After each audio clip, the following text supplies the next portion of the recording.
جهان امروزه با همه تحولات و چالش‌هایش ما را وادار می‌سازد که هرچی بیشتر به درک ماهیت آن این آیات‌های کریمه توجه داشته باشیم. یعنی گمان نکنیم که و تکرار سخن گفتن در مورد مشکلات‌های موجوده ما را دلگیر کند. برعکس باید هرچی بیشتر در این مسئله ها صحبت کنیم از پی برطرف کردن چنین مشکلات ها باشیم. یکی از چنین مشکلات های دامندار همان مسئله افراطگرایی و تروریسم می باشد. چنانه که در بالا اشاره کردیم، امروز خدا خواهد اطراف مسئله مبلغ گذاری تروریسم و ضروریات حتمی هوشیاری و بیداری هر یک فرد وابسته به این مسئله صحبت میکنیم.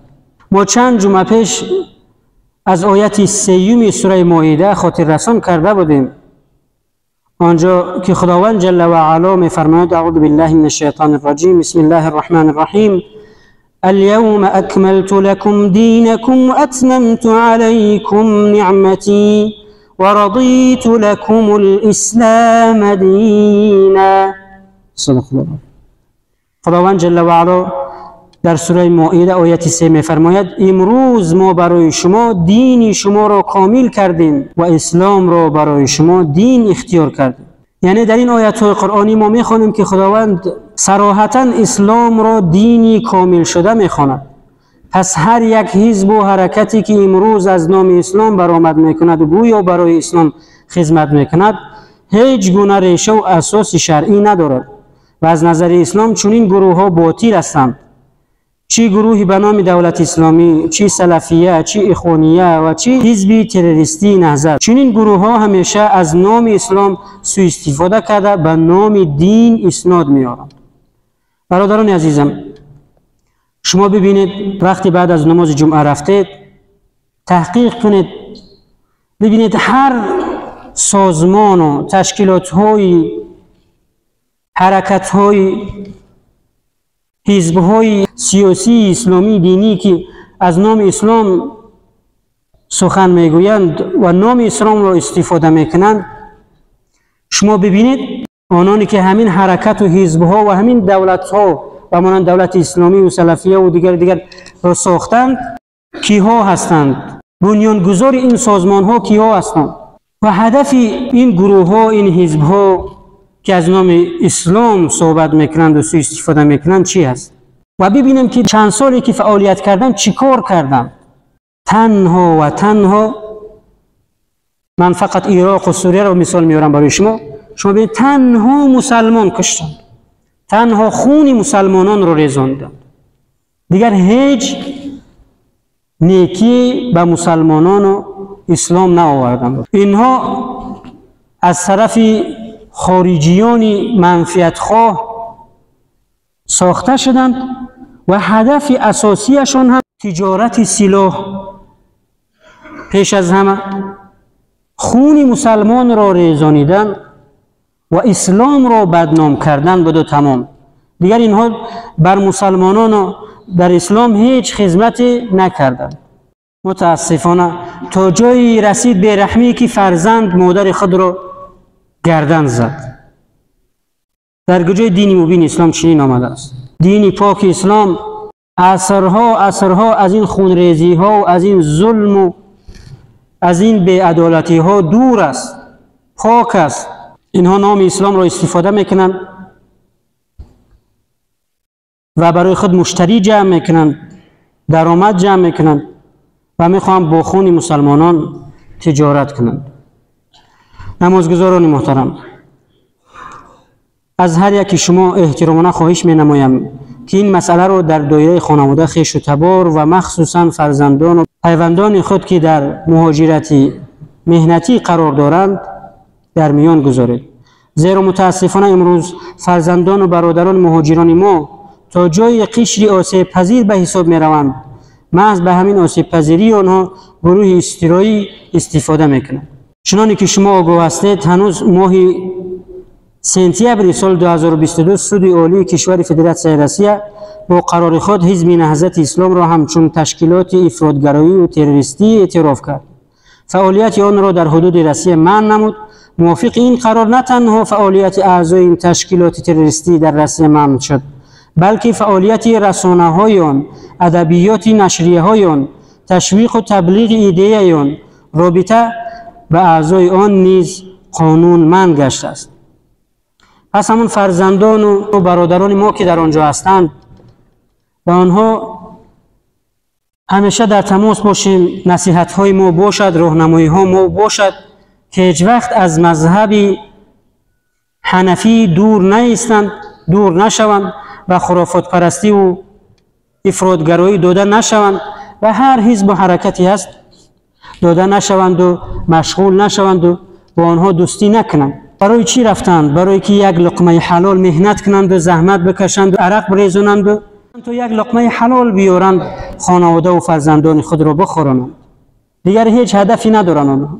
پس در برابر این مهنت و زحمتی حلالی که میکشند در آنجا، یک انسان مغریض بدبین دین و دولت و ملت آنها را از راه حق بیرون نکند، آنها را گمراه نکند، به هر گروه و به هر حزب و حرکت ها آنها داده نشوند. همین افراطگرایی و خرافات پرستی هم در این دنیا جزا دارد و عاقبت بد دارد، هم در آخرت. یک انسانی که به خرافات پرستی و به زیاده روی و به افراطگرایی داده شده است، حداقل وابسته با همون کارهایی کرده است چند سال زندان می شود. باز کی سرگردان است؟ باز همان فرزندان و پدر و مادر همون بیچاره. باز این جوابگری ها در روز قیامت هم است. خداوند جل و علا باز میپرسد. پیامبر محبوب من صلی الله علیه و سلم میفرماند هلک المتنطعون، هلاک شدند. المتنطعون المتنطعون المتنطعون، 3 بار گفتن پیامبر صلی الله علیه و سلم. قالها ثلاثا رواه مسلم. پس پرسیدن ای پیامبر صلی الله علیه و سلم متنطعون کیها هستند؟ پیامبر صلی الله علیه و سلم فرمود المتشددون، آنانی که سخت میگیرند، در همه کار به یک اندکی کار مسلمان را کافر حکم میکنند. پیامبر صلی الله علیه و سلم میگه ایاکم والغلو، شما را تاکید میکنم که از زیاده روی در دینتون احتیاط باشید. فإن الذي اهلكت، و درستی که قوم پیش از شما را زیاده روی در دین، یعنی پوچ رفتن، خون بودن، هلاک کرد. کیها خرافاتی میشوند؟ بر رویه سلفیه و تکفیریه و اخوانیه می پیوندند، آنانی که از مذهب حنفیه دور میمانند. برادران عزیزم، شما در مذهب خود مستحکم و استوار باشید. یگانه نجات این است. امام ابو حنیفه تمام مذهبش را از آیاتی از قرآن و احادیث رسول اکرم صلی الله علیه و سلم گرفته است، یعنی همش فکت و دلیل ها دارد. پس از همین مذهب ابو حنیفه نعمان ابن ثابت بیرون نبریم که سبب گمراهی ما و شما میشود. عن ابن مسعود رضی الله عنه قال خط رسول الله صلی الله علیه و سلم خطا بيده ثم قال هذا سبیل الله مستقیما.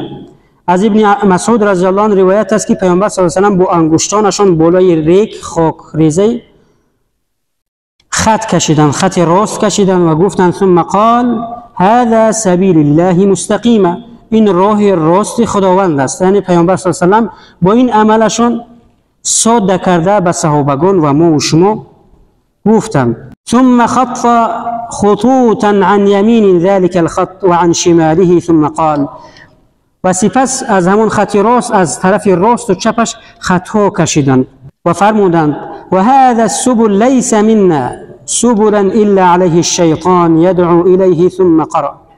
و گفتند این خطهای طرف چپ و راست، این خط راست رو میبینید، این خط من نیست، این راه دین نیست، این راه کامیابی نیست، این خط شیطان است که شما را میفریبد. و سپس پیامبر صلی الله علیه و سلم همین آیت را قرائت کردند و ان هذا صراطی مستقیما فاتبعوه، و این راه راست است، راه مستقیم است، پس این را متابعت کنید، پیروی کنید. ولا تتبعوا السبل فتفرق بكم عن سبیله، دیگر راه ها را پیروی نکنید که شما را از خداوند جل و علا جدا میکند. این آیت سوره انعام آیت 153 است. برادران عزیزم، میبینیم در شبکه‌های اجتماعی که بعضی از همون فعالان حزب نهضت اسلام از مهاجرین، از برادران ما که در مهاجرت مهنت هستند، زحمت و مهنت میکنند، با چی مشقت ها مزد حلال به دست میارند، از آنها کمک مالی طلب کرده ایستادند. پس هوشیار باشید برادران عزیزم. چنان که ما و شما میدونیم خداوند جل و علا بالای ما حق دارد، پدر و مادر بالای ما حق دارد، همسر بالای ما حق دارد، فرزندان بالای ما حق دارند، جامعه وطن بالای ما و شما حق دارد. هر کس که حقش را ادا کرد، خداوند جل و علا را تسبیح گفت و تحمید گفت و عبادت کرد و شکرگزار بود برای همه نعمت‌های زیبایش، خداوند جل و علا نعمت‌ها را برای او زیبا و مفید و با برکت می‌گرداند. و هر کسی که ناشکری و ناسپاسی کرد، خداوند جل و علا نعمت‌ها را برای او سبب عذاب، سبب درد دل می‌کند. و فرزندان هم برای ما برادران عزیزم نعمتی از جانب پروردگار جل و علا هستند. پس در تربیه و تعلیم فرزندانمان به اهمیت نباشیم. فرزندان ما آیندگان ما و شمایند، یا اینکه سبب خوشنودی و سبب عزتمون، سبب سربلندیمون در نزد پروردگار جل و علا میشوند.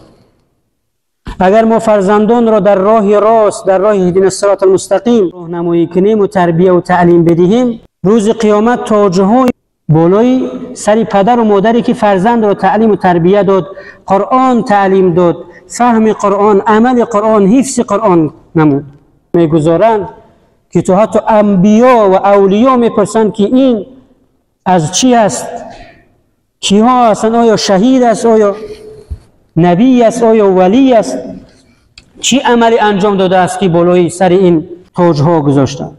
پس ملائکه میگن که این پدر مادری بودند که مشقت کشیدند، عذاب کشیدند و فرزندان خود را در راه راست هدایت کردند و تعلیم دادند و تربیت دادند و فهم قرآن، حفظ قرآن، عمل به قرآن را برای فرزندان خود میراث گذاشتند و نشان دادند و تعلیم و تربیت دادند. خدا کند که ما و شما از همین جمله پدران و مادرانی باشیم که خداوند از آنها راضی است و در آن روز بالای سر آنها تاج‌هایی گذاشته می شود که روشنایی آن از آفتاب هم زیادتر است و از بالاتر از تاج‌ها راضیگی پروردگار جل و علا را به دست می‌آوریم. خداوند نکند فرزندانمون از ما و شما بگریزد در روز قیامت و ما از فرزندانمون بگریزیم. این رویدادهایی هست که در روز قیامت می شود. اگر ما در تعلیم و تربیه فرزندانمون به اهمیتی کنیم، به مسئولیتی کنیم، آنها را قرآن و حدیث و پیامبرشان را نشناسانیم، بزرگان ملت و بزرگان قوم را نشناسانیم، پس آنها وقتی ناکام شدند هم در این دنیا سبب رنجش و سبب عذابی ما میشوند، هم در روز قیامت سبب ناکامی و سرخمی ما میشوند. ما در سوره عبسه میخونیم که چنان روزی سخت است وقتی فرزند را تربیت نکرده باشی، فرزند از پدر میگریزد که ناخواسته پدر از او طلب رحمت و طلب اجر و پاداش نکند. پدر از فرزند میگریزد، فرزند از پدر میگریزد. کدام فرزند از پدر میگریزد و کدام پدر از فرزند میگریزد؟ همون پدر و مادری که فرزند و فرزندها را تعلیم و تربیه دینی و دنیوی ندادند، بهترین ماشین را داده است، بهترین تلفن را داده است، بهترین محیط را برای زندگیش فراهم کرده است، اما هیچ چیزی از دینش، هیچ چیزی از خداوندش، از قرآن هیچ چیزی نمیدوند و فرزندش هیچ چیزی تعلیم تربیت نداده است. فرزند اگر قرآن را بداند، اگر حق را بشناسد، اگر علم داشته باشد، هیچ وقت به چپگری ها و به کجروی ها نمی رود، هیچ وقت ناکام نمی شود، هیچ وقت سرخم و سبب ذلت و خواری پدر و مادر نمی شود. و در اخیر از پروردگار جل و علا طلب و امیدوارم و دعا میکنم که ما و شما را در تربیت فرزندانمون، در تربیت خودمون، در تربیت جامعه و تمام مسلمانان ما و شما را کامیاب و موفق گرداند. خداوند این ملت سربلند، این ملت دین دوست را در پناه اسمت خویشش نگهبان باشد، پیشروی علمی، دینی و دنیویش را همیشگی گرداند. و برادران ما که در مهاجرت مهنتی هستند، پروردگار در پناه اسمت خویش نگهبانشان باش. از تمام خطرها، از تمام ضررها، از تمام آفت و بلاها در پناه اسمت خویش نگهبانشان باش. آنها را سعادتمندی و عزتمندی و کامیابی و آنها را سری بلند و دست پر و عزتمند و سلامت و نزد خانوادهشان بر بگردان. پروردگار آنانی که خدمت میکنند و خدمت کردند برای این مسجد و تمام مسجدها و این مرکز، پروردگار عزت دنیا و آخرت برای آنها نصیب بفرما. پروردگار در فرزندان و در عمر و کسب و کار و تجارتشان پروردگار برکتت را همیشگی بگردان. پروردگار آنانی که خدمت به این ملت میکنند، از پیشوای ملت تا عسکرهای قطاری، پروردگار همه ما و شما را در پناه اسمت خویشش نگهبان باشد، سعادتمندی دنیا و آخرت نصیب کند. ما را، فرزندان ما، قلبهای ما، وطن ما و تمام مسلمانان را با نور قرآن زیبا و منور و با برکت بگرداند و ما را لحظه های بگیرد که در زبان ما کلمه شهادت باشد و عمل صالح انجام داده باشیم که خداوند از ما و شما خوشنود باشد. و صلی الله و سلم و بارک علی سیدنا محمد و علی آله و اصحابه اجمعین والحمد لله رب العالمین.